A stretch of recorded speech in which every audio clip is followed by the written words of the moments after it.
know exists. It just speaks to that inner self.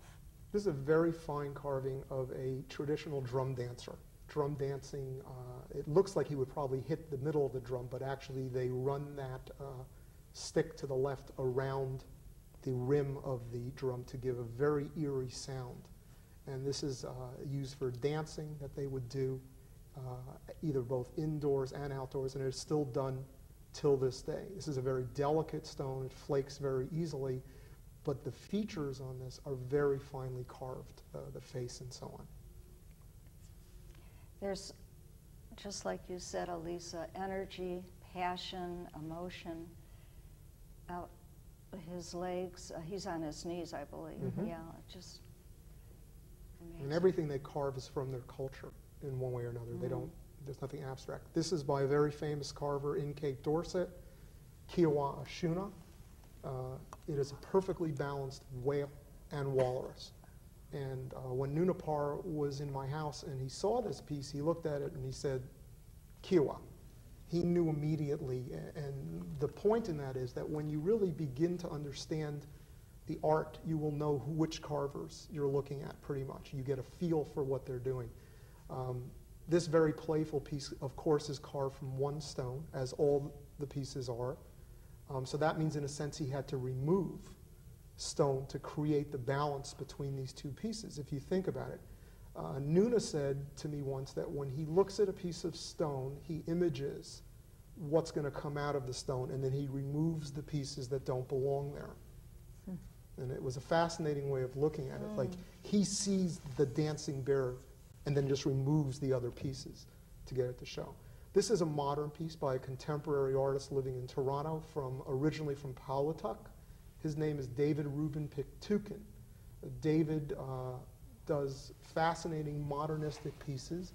This is called Sedna with the Pearl of Wisdom. And he wrote a piece on this, which Elisa can quickly read. And it's called The Birdman. I'm sorry, this is not the Birdman. The Sedna is a creature that lives in the sea, protects the people at times, and is obviously a spirit piece. The closest I come to it in our culture is the mermaid. Okay. Except for them, it's extremely religious. David's married to a Chinese woman, and therefore the Pearl of Wisdom, which is not part of their culture. It is part of the Chinese culture. David was brought down by, I believe, the government or the church when he was 7 or 9 to learn civilized ways. He lost his language and never regained it when he returned home, and has spent a lot of his life in Toronto. He is one of the top carvers, him and his brother Abraham Agankik Rubin. This piece is a narwhal, and this is done by a cousin of David's who recently moved to Toronto. His name is Floyd Kuptana. The narwhal has one tusk, which is actually a tooth that breaks through the upper lip of the narwhal, which is a whale. And this is supposedly what some of the unicorn mythology is based on. But this is a real animal, rarely hunted, but at times it is, if they can find one. David and Floyd and his brother Abraham Agankik carve in Brazilian soapstone, and this is Brazilian soapstone. It's very hard to get northern Arctic stone in Toronto, so they're using Brazilian and they're using alabaster from Italy and places like that. The movement in Floyd's work is phenomenal.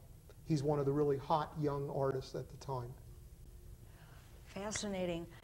Would you show us the different